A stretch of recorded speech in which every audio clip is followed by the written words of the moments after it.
London in winter has a particular talent for grey.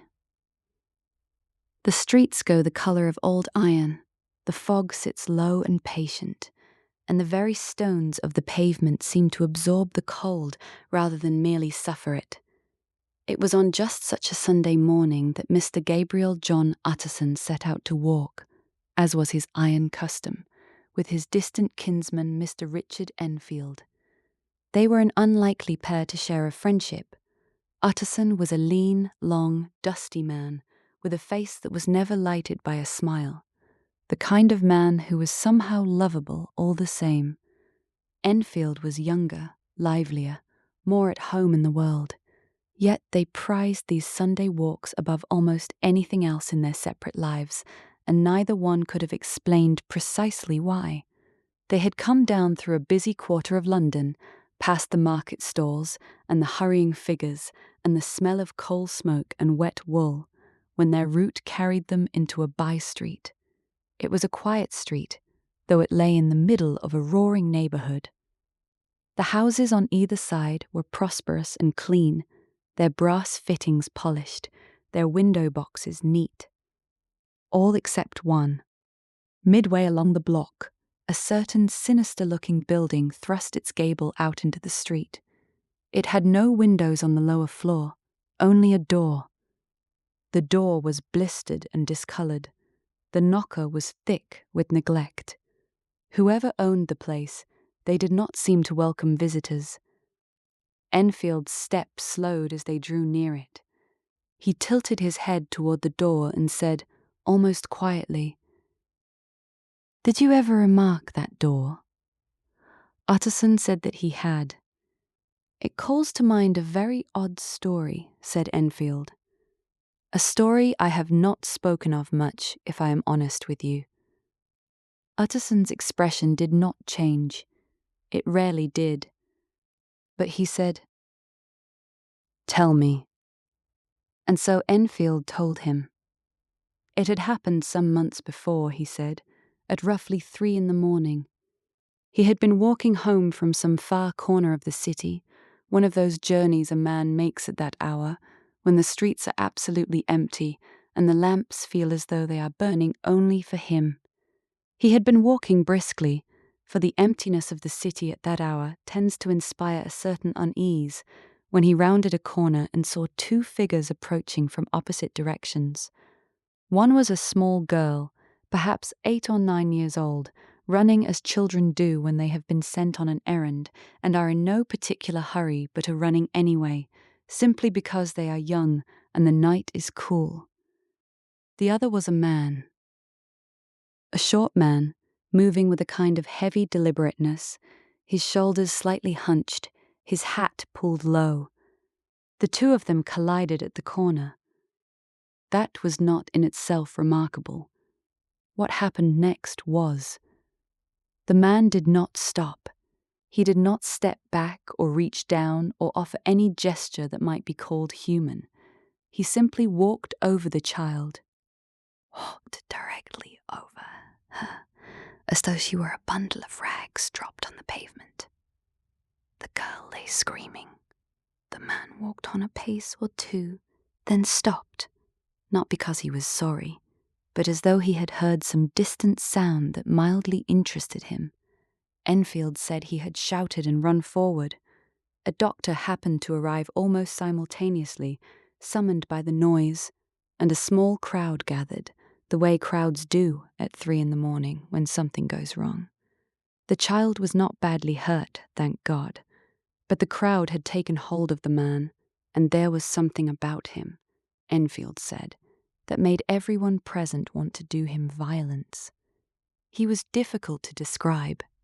Not deformed exactly, not ugly in any single feature that you could name, and yet there was something wrong about him, something that pressed on you the way a bad smell presses on you, a kind of hatred that rose up involuntarily. The man had been very cool about the whole business. He had offered to pay the family. He had gone inside, through that very door, and come back with £10 in gold and a cheque for the remainder. The cheque was for £90, and the cheque Enfield said, pausing and letting the words settle, was signed by a name very well known in London. A name of good repute. A name of respectability. Utterson said nothing for a moment. "You are thinking the cheque might have been forged," said Enfield. "The thought had crossed my mind," said Utterson. "So it crossed mine, but the cheque was perfectly good. I have made inquiries. The bank honoured it without a breath of difficulty." Enfield shook his head slowly. "It is a nasty story. The man I cannot get out of my mind. He goes by the name of Hyde, Mr. Hyde. And whatever is between him and the owner of that signature, it is not the kind of business I would want to be part of." They walked on a little way in silence. The fog was thickening again, pressing in between the buildings, muffling the distant sounds of the city waking to its Sunday. "You are sure," said Utterson at last, "that you have not mentioned the name on the cheque?" "I have been perfectly discreet," said Enfield. "I mention it to you now only because I have a rule. When something begins to look like a mystery, I make a point of not asking questions. It only leads to trouble." Utterson nodded slowly. He was thinking.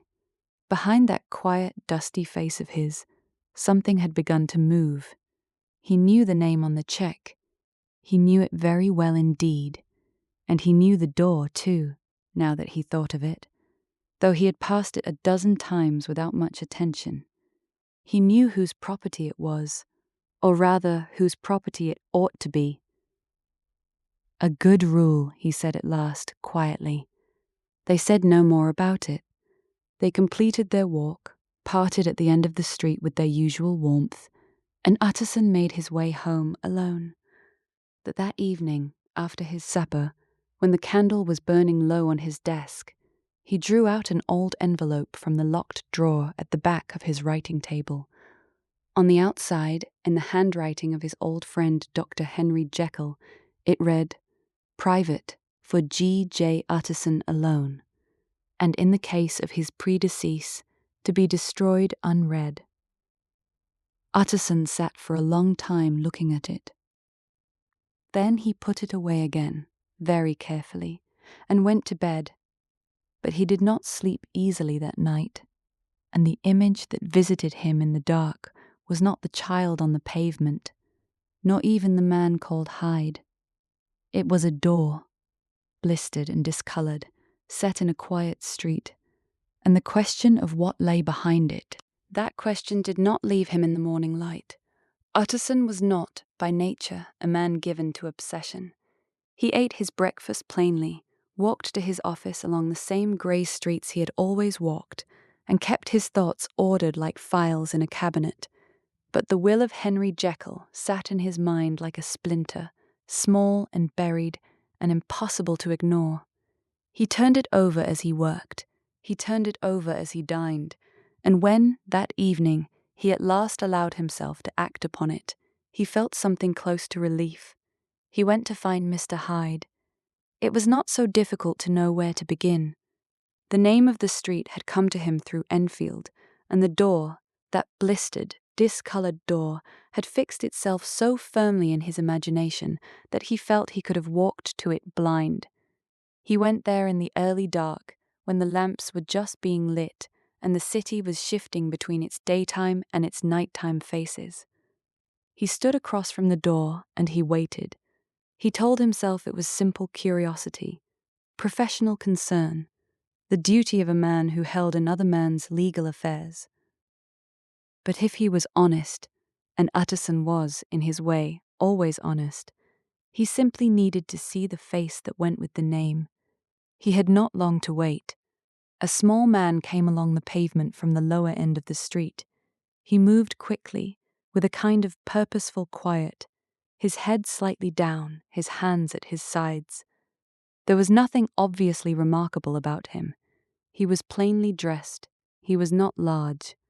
And yet, Utterson felt, before the man had drawn near enough for his features to be clear, a strong and irrational desire to step back. He did not step back. He stepped forward instead. "Mr. Hyde, I think?" The man paused. He turned, and for a moment he simply looked at Utterson with an expression that was difficult to name. It was not surprise. It was not quite hostility.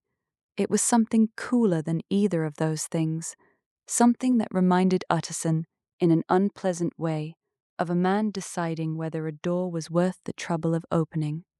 "That is my name," Hyde said. "What do you want?" His voice was low and even. Utterson introduced himself, his name, his profession, his connection to Dr. Jekyll, and watched as something shifted almost imperceptibly in Hyde's face. Not softening, not opening, just a small rearrangement of whatever mask was already there. They exchanged a few words. Hyde gave him an address in Soho, which surprised Utterson somewhat. It was the first thing that had surprised him, and he stored it away. He asked Hyde, as if in passing, how Hyde had come to know Jekyll. Hyde turned the question back on him with a quickness that felt practiced, and then, without any particular farewell, he unlocked the door with the blistered paint and passed inside.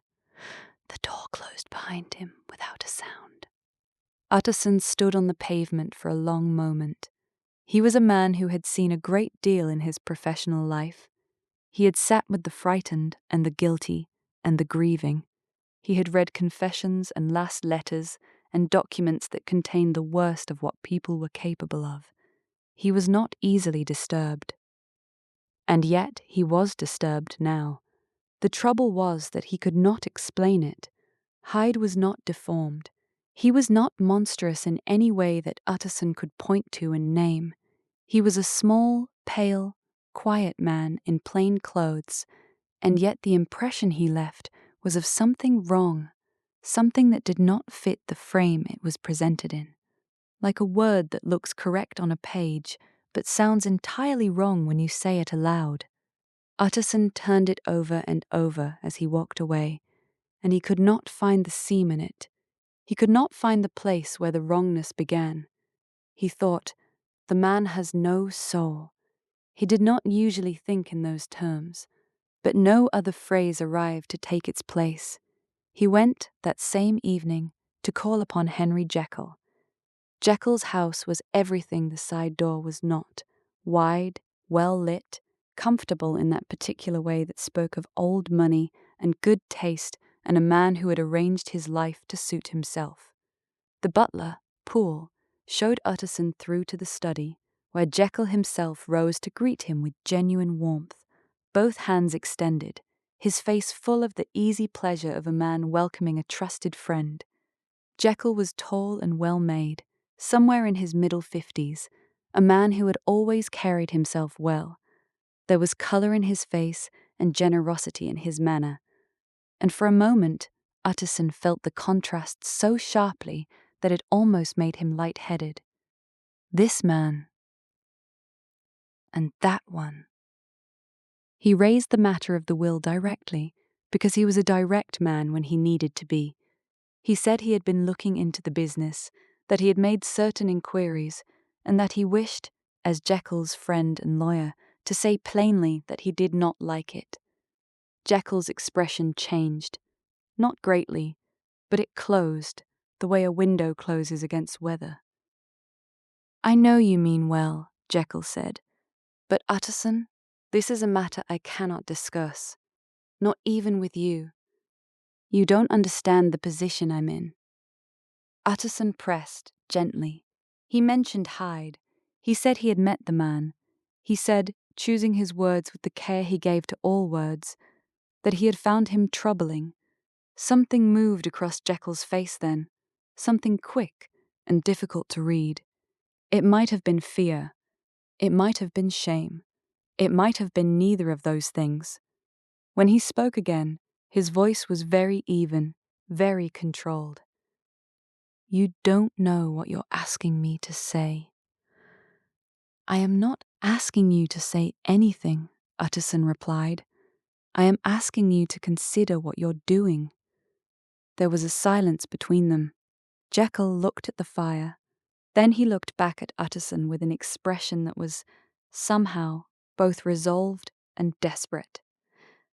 "If I am taken away," he said quietly, "if I am gone, taken away, or anything of that kind, I want you to promise me that you will stand by Hyde, that you will see to it that he gets what I intend him to have. I cannot explain why, but I am asking you as my oldest friend."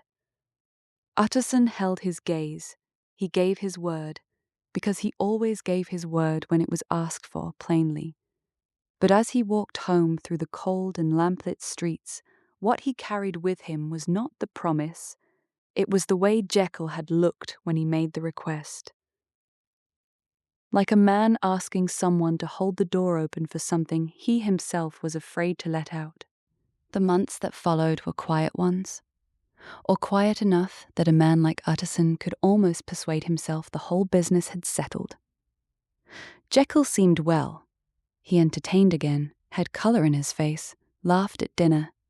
The shadow that had fallen across his house appeared to have lifted, and Hyde's name went unspoken between them, the way the name of a recovered illness sometimes goes unspoken, out of a shared and superstitious courtesy. Then came the night of October the 9th. A maidservant employed in a house not far from the river had gone up to bed early that evening. She was not a woman given to sentiment, by her own account, but she would say afterward that the night had seemed almost beautiful to her. The lane below her window washed in full moonlight, the stones pale and clean, the air still. She had sat at her window for a while, in that half-dreaming way that quiet nights sometimes invite, before she noticed the two figures in the lane below. One was an old man, white-haired, slight, moving with the careful deliberateness of advanced age. He carried a cane, but did not lean on it heavily. There was a gentleness about him, even from a distance, the kind of man who looks as though he has spent a lifetime being kind and has grown old in it gracefully. The other figure she recognized at once, though she had seen him only once before. It was Hyde. Something in the set of his shoulders, the particular quality of his stillness, had fixed itself in her memory on that earlier occasion and refused to leave. The old man had stopped and was speaking to Hyde. He seemed to be asking directions, perhaps, or simply pausing for the pleasure of a mild exchange on a pleasant evening. His manner was courteous. He even smiled, and for a moment Hyde appeared to listen. Then something changed. She could not say what, exactly. There was no raised voice she could hear through the glass. There was only a sudden shift in Hyde's posture, a coiling, a tightening, and then he raised his cane and brought it down. The maid fainted before it was finished. When she came to herself on the floor some time later, the lane was empty and silent, and the old man was dead in the moonlight. The police were called before morning. The victim was identified by papers found in his coat. Sir Danvers Carew, a member of Parliament, a man of impeccable reputation and considerable years. 64 years old, beaten to death with such force that the cane used had snapped clean in two, and both halves had been left beside the body like discarded evidence of a fury that had no further use for them. There was also a letter, sealed, addressed, and found in the breast pocket of his coat, apparently intended for the post.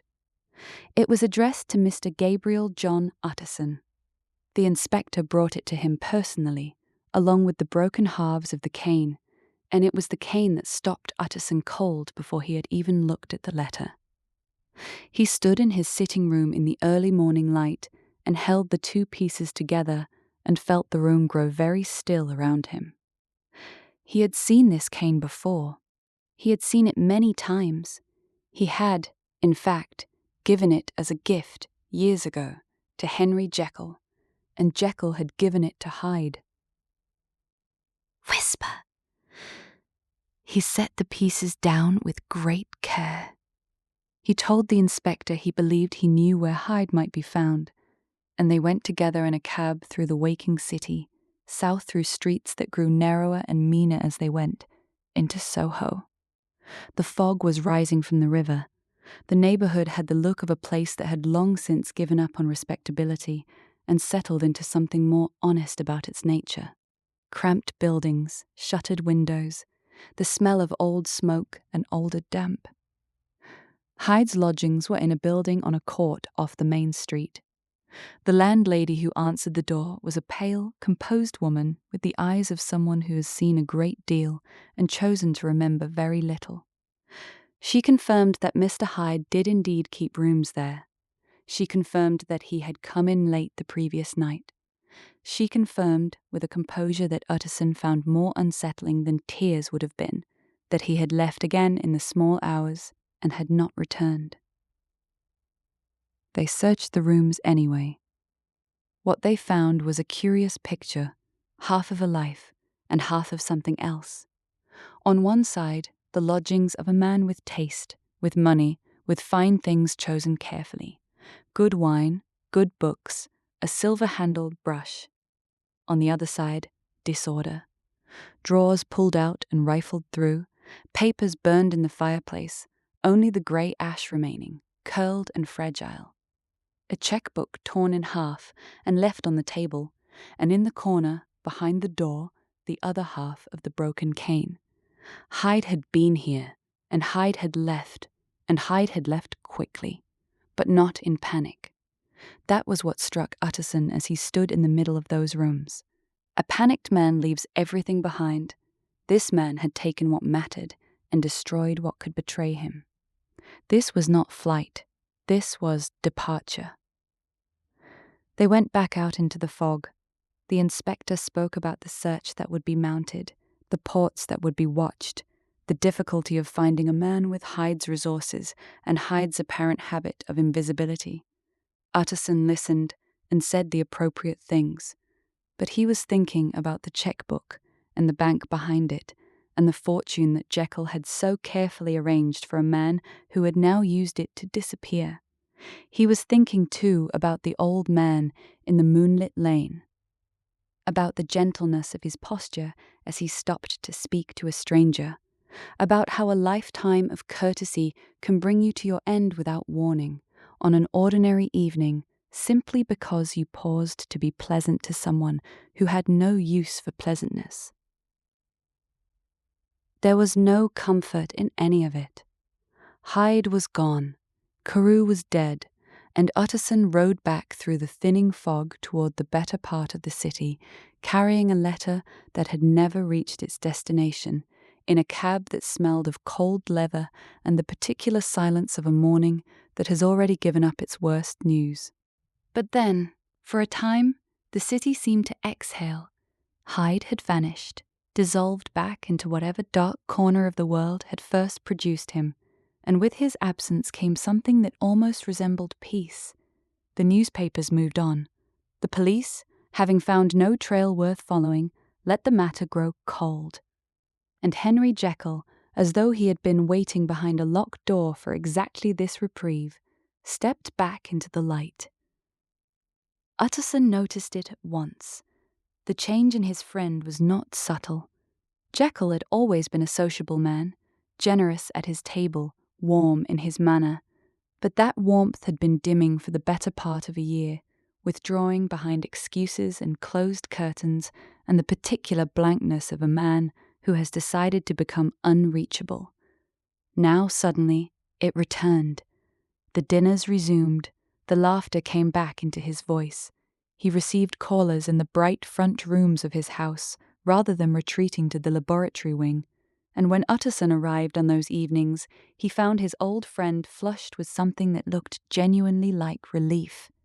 They sat together in late January by the fire, and Jekyll spoke at length about nothing in particular, about a paper he had read, about a case a colleague had described to him, about the peculiar satisfaction of simple things. Utterson watched him carefully. He had learned over the years to watch people the way a man watches ice in late winter, not with alarm, but with attention. And what he saw in Jekyll that evening seemed solid enough, seemed real. "You look well," Utterson said, meaning it as both an observation and a question. "I feel well," Jekyll replied, and smiled in a way that reached his eyes. "Better than I have in a long while. I think I had let myself become too solitary, too enclosed. One forgets how much light there is in other people's company." Utterson nodded. He did not press. It was not his way to press, and besides, the evening was pleasant, and he was not yet certain there was anything to press about. It was a few weeks later that Utterson arranged for Jekyll to meet with Lanyon. The two old friends had grown distant, some quarrel over scientific principles, the precise nature of which Utterson had never fully understood, having more to do with philosophy than practice. But Utterson had always believed that time had a way of softening those edges, and he thought it would do Jekyll good to sit again with a man who had known him in his younger years, before whatever weight had settled onto him had done its settling. He arranged a small dinner, the three of them, nothing elaborate. At first, the slow evening was fine. Lanyon was in good spirits, pink-cheeked and loud in his good-natured way, and Jekyll seemed glad to see him. They talked about their student days, about shared acquaintances, about the city as it had been and as it was now. Utterson refilled glasses and said little, content to watch two old friendships rekindle across a well-laid table. But somewhere in the second hour, something shifted. Utterson could not have said exactly when it happened or what caused it, only that he looked across the table at Jekyll and found his friend very still, staring at the middle distance with an expression that was not quite fear and not quite grief, but carried elements of both. Someone had said something, Lanyon, he thought, though he could not recall the exact words, and Jekyll had gone somewhere else entirely, behind his own eyes, far from the candlelight and the conversation.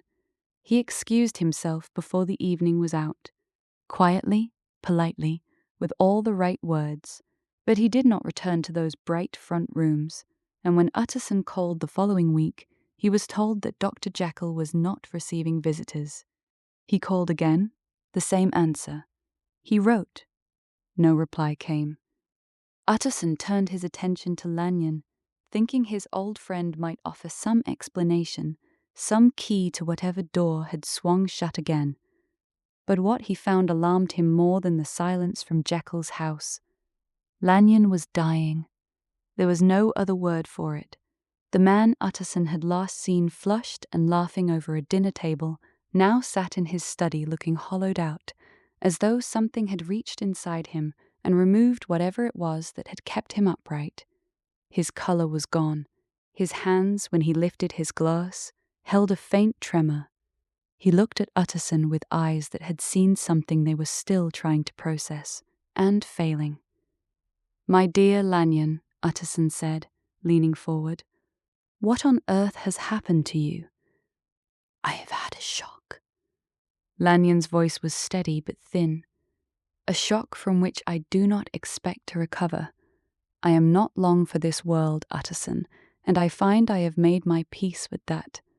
What I have not made peace with, what I cannot speak of, I will carry with me." "Is it Jekyll?" Utterson asked quietly. The name landed in the room like a stone dropped into still water. Lanyon closed his eyes briefly, then opened them again. "I have done with Jekyll," he said. "I wish to hear nothing further of Dr. Jekyll. That chapter is closed, and I must ask you, as a friend, not to reopen it in my presence." The force of it silenced Utterson entirely. He had known Lanyon for decades. He had never heard that particular quality in his voice, not anger, not bitterness, but something closer to the voice a man uses when he is describing the edge of a cliff he has already stood too near.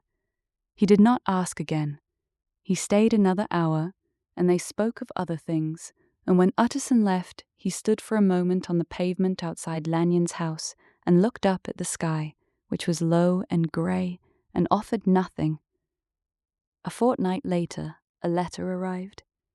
It was in Lanyon's hand, sealed with his personal seal, and written on the envelope in those careful, deliberate letters was an instruction that Utterson read twice before he fully absorbed it.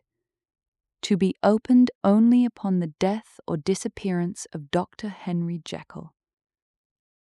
Utterson stood at his writing table for a long time, holding the envelope. It was not heavy. It was the weight of an ordinary letter, and yet it seemed to press down on his palm with the particular gravity of a thing that knows more than it is yet permitted to say. He locked it away.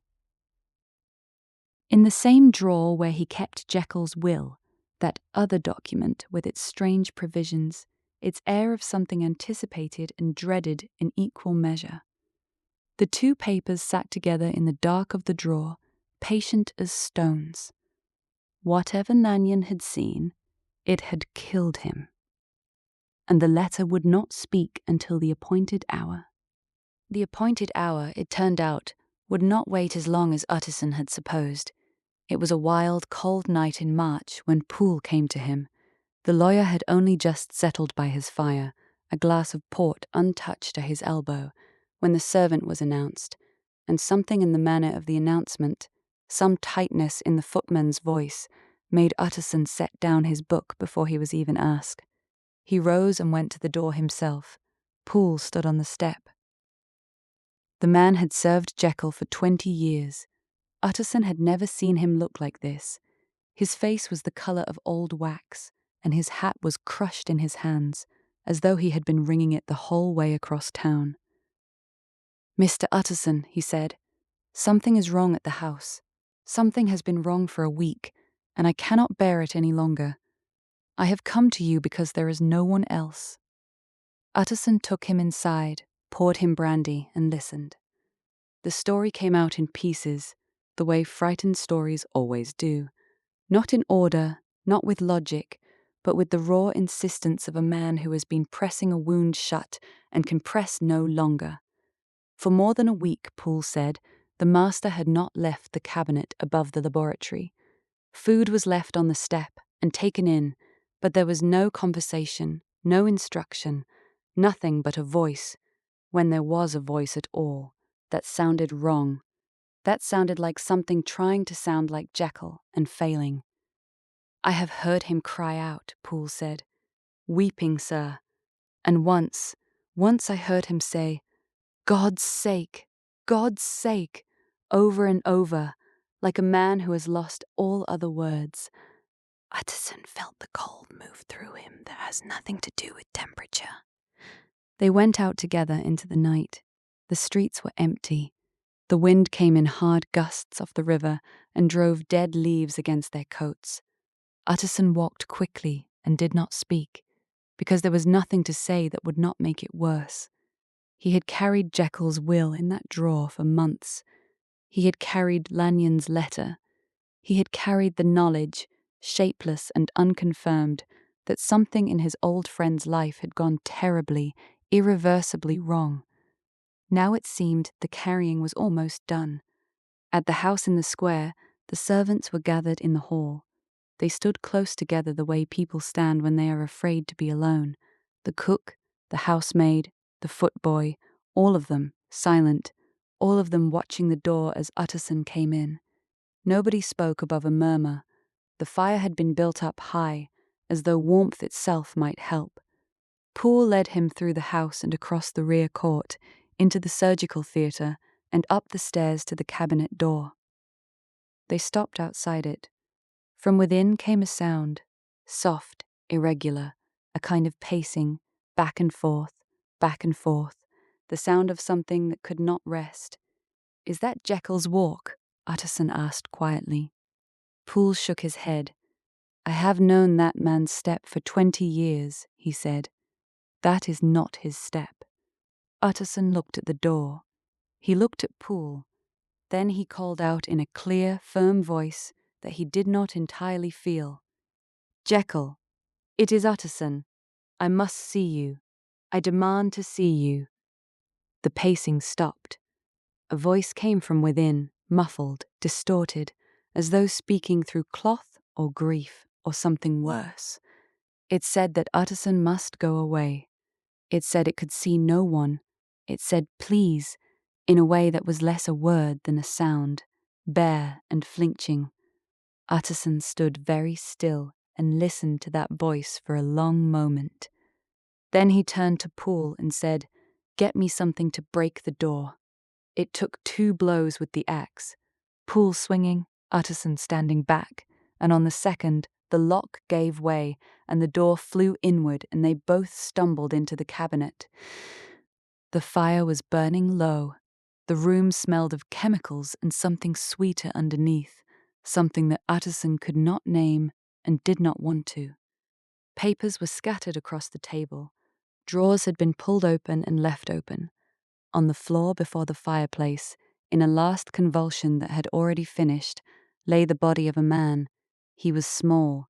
He wore clothes that were far too large for him. Jekyll's clothes, hanging loose from his narrow shoulders, bunched at the wrists and ankles. His face was turned to one side.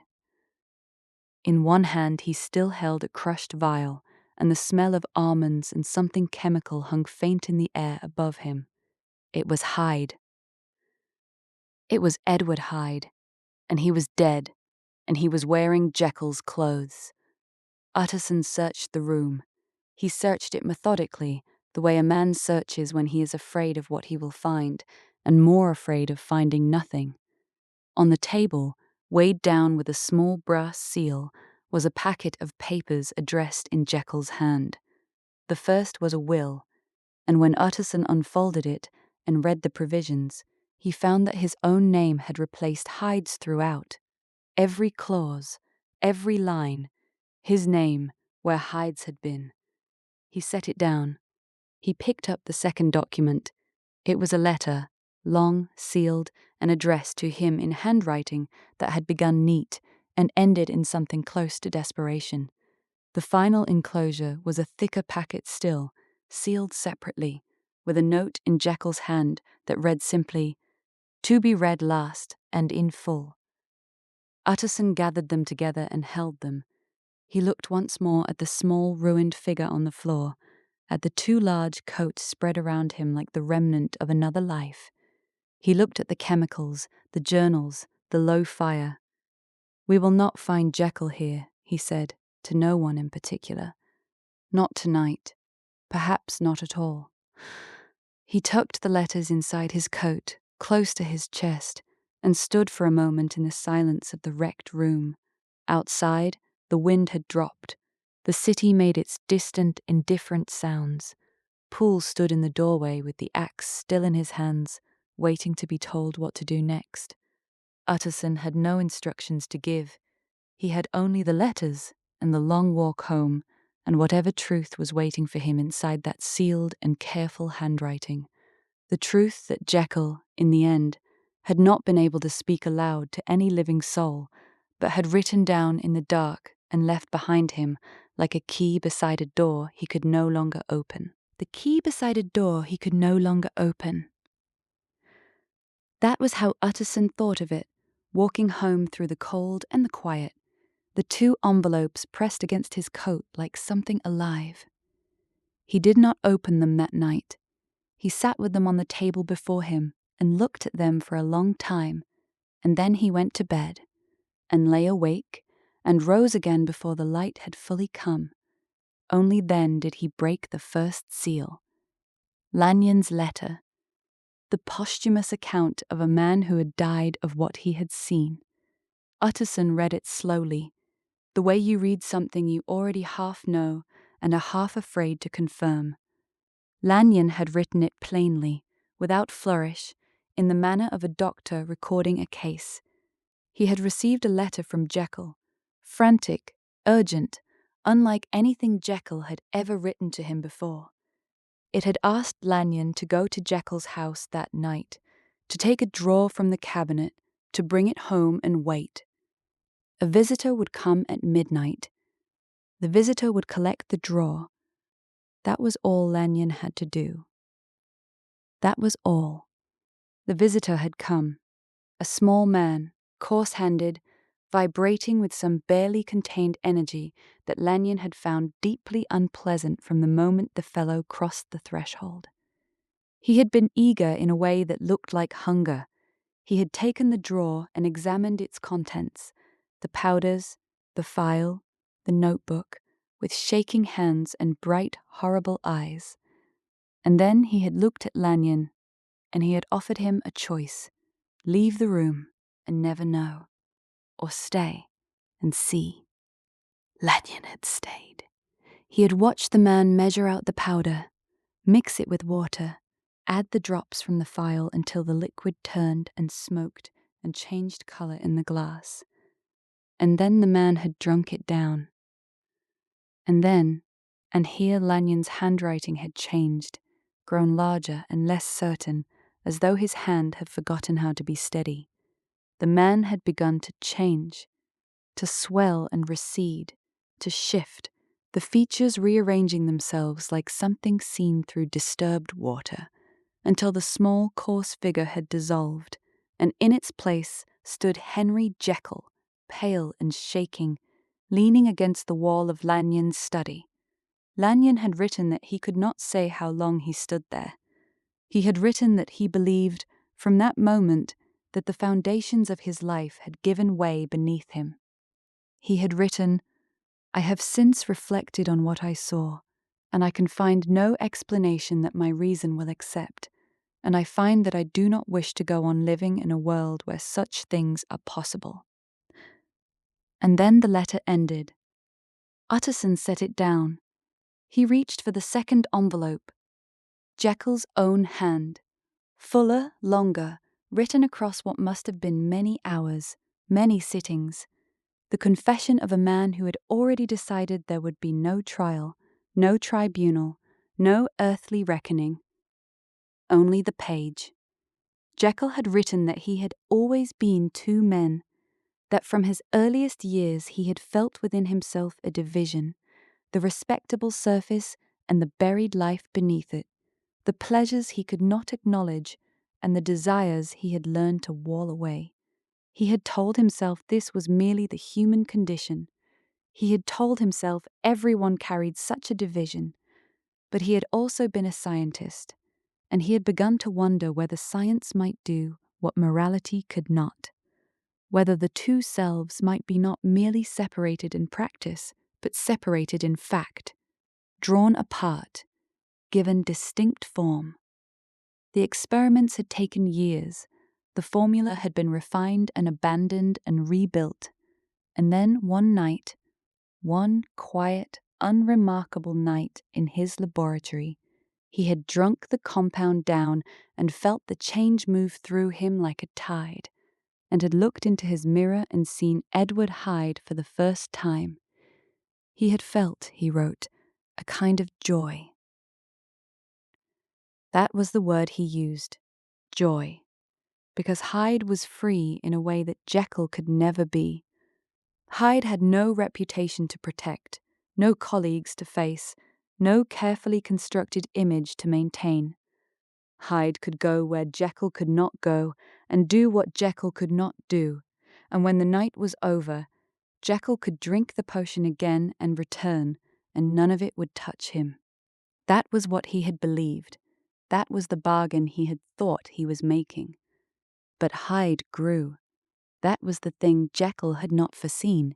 Each transformation fed him. Each night spent in Hyde's skin made Hyde more present, more substantial, more insistent. Jekyll had begun to wake in the mornings with Hyde's hands, had begun to find, when he looked in the mirror at the start of the day, that the change had come on without the potion and all, that Hyde was no longer something he summoned, but something that was always there, waiting, pressing against the inside of him like water against a dam. He had tried to stop. He had locked himself away, refused the potion, lived for weeks as Jekyll only, and it had seemed for a time that it might work. It did not work. The pressure had built until one afternoon in the park, sitting quietly on a bench in the pale winter sun, he had felt the change take him without warning, without preparation, without any chemical aid at all. Hyde had simply arrived, and Hyde, finding himself suddenly exposed and without resources, had sent for Lanyon. And that womany night in Lanyon's study, the last thread had broken. After that, there was no going back. Jekyll had written that the supply of the original salt, the particular impure batch that had made the formula work, was nearly exhausted. He had tried to replace it, had sent for new stock from every supplier he could reach, and nothing had worked. The new compounds produced nothing. The transformation would not come. And without the transformation, he was trapped. Trapped as Hyde, who was wanted for murder, who could not walk the streets, who could not speak to anyone without risking arrest. Trapped in a body and a life that had no future. He had written the letter in those final hours, he said, as Jekyll, one of the last times Jekyll surfaced long enough to hold a pen. He did not know how much time remained. He could feel Hyde pressing at the edges of his thoughts, even as he wrote, impatient, furious, afraid.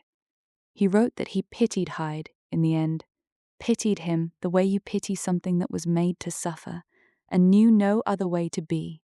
He wrote that he did not ask for forgiveness. He wrote that he had made his choices freely, and that this, all of this, was the consequence of his own hand. He wrote, I bring the life of that unhappy Henry Jekyll to an end. And then the letter stopped.